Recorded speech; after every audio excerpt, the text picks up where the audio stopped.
Hello, magandang gabi po. Assalamualaikum po sa ating mga kapatid. Siyempre, una sa lahat, nakita niyo naman po ang aking team, napakagaling.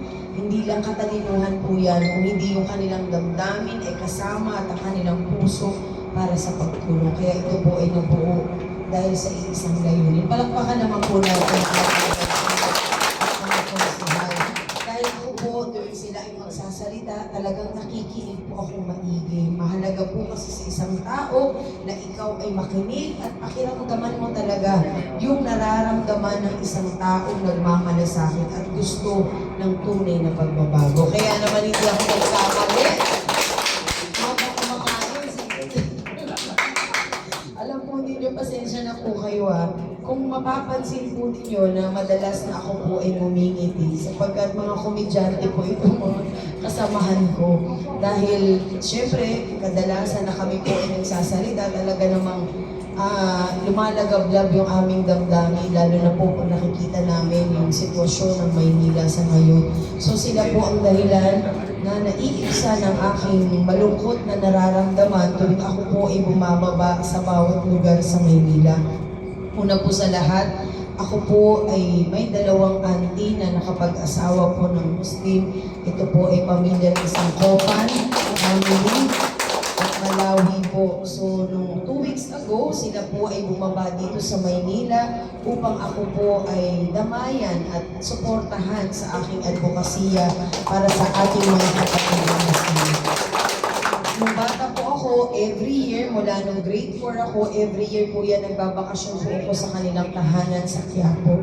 Kaya talagang sanay po ako sa kultura ng ating mga kapatid na Muslim. Nagsusuot po ako ng manong, nagsusuot po ako ng lahat, at muntik na po ako mag-asawa ng Muslim.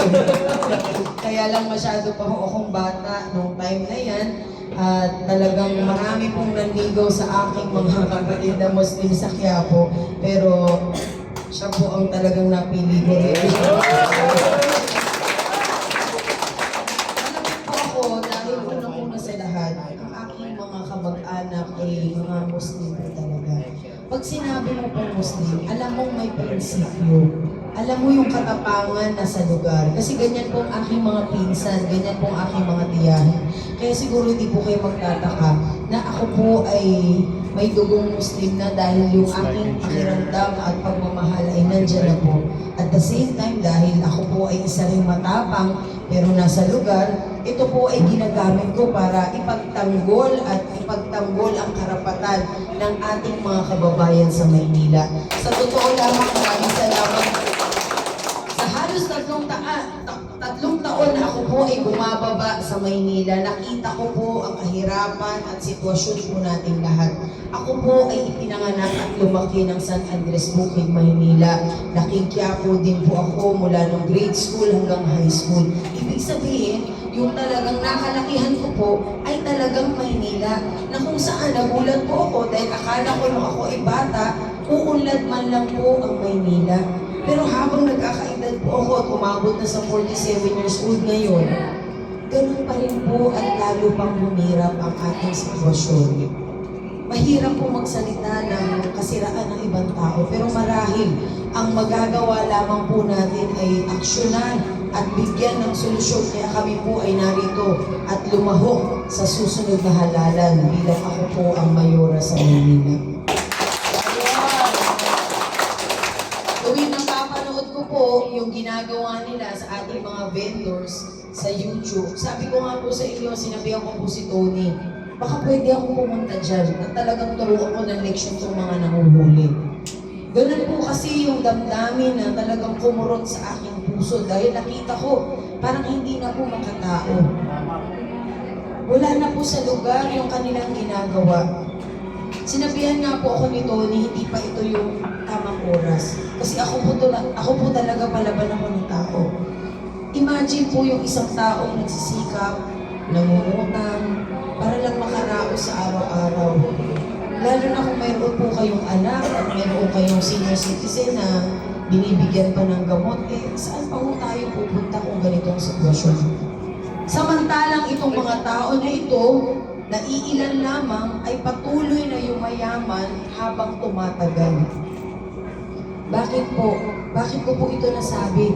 Sapagkat isa po na konsehal sa Maynila ay naging kapitbahay ko.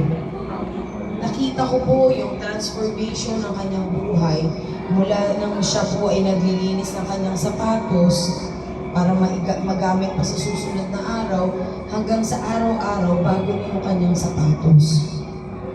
Napalitan na po lahat ng kanyang sasakyan, nakabili po siya ng resort, nagkaroon siya ng bahay sa ibang bansa. Parang gusto kong sabihin sa sarili ko, parang wala ka bang gagawin sa ganitong nakikita mo? Wala ka bang pwedeng maitulong sa mga kababayan mo na hirap na hirap habang sila po ay nagpapasarap? Ako po ay lumahok dito sa nalalapit na halalan bilang mayor ng Maynila sapagkat gusto ko po ng tunay na pagbabago sa Maynila. At dyan po, mag-uumpisa ang tunay na kaunlaran sa Maynila. Kailangan, tanggalin na po natin ang korupsyon sa Maynila. Kailangan ang mga kapatid nating Muslim ay magkaroon ng opisina sa City Hall para higit na marinig po ang inyong boses at lahat ng programa ay direktang maibaba sa ating mga kapatid na Muslim. Tama po ang sinabi ng ating mga konsihal na lahat ng programa at advokasya ng Team Mara Tamundong ay para sa pagtulong. Kailangan maging transparent po ang lahat para sa programa. Kailangan malaman ng taong bayan kung saan dinadala ang budget ng Maynila. Dito po, uumpisahan ko na ipakita ang 34 billion a year na kailangan maibaba sa Maynila.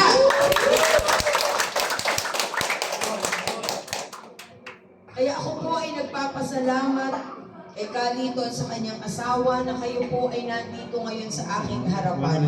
Yung mga katulad po nilang tao na nagbibigay daan para tayo po ay magtagpo dahil sa iisang hangarin po natin ang tunay na pagbabago. Palakpakan po natin katulad nila Kaliton na ang kanyang asawa na talaga nagmapalasakit.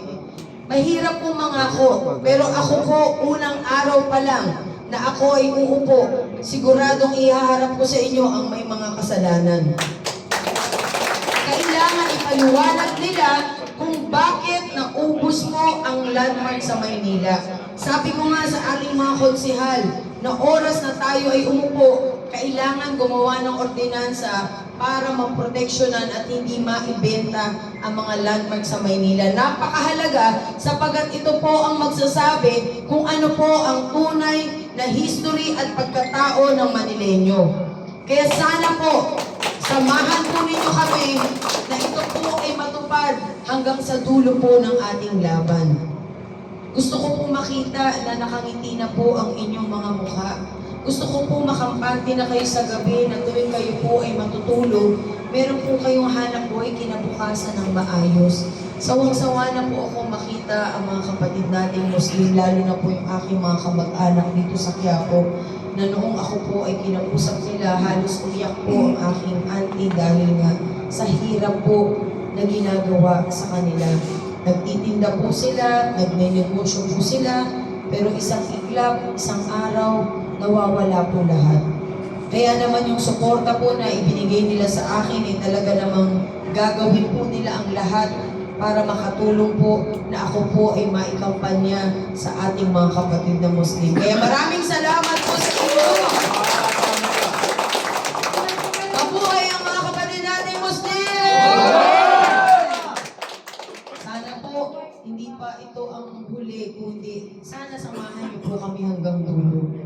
Maraming salamat po sa inyo at ako ay magbibigay lamang ng maikling mensahe dahil ang mensahe rin ng ating mahal na Pangulong Bongbong Marcos, basta tayo'y magkasama, laging mayroong umaga, kay ganda, bawat sikat ng araw, may dalang liwanag sa ating pangarap.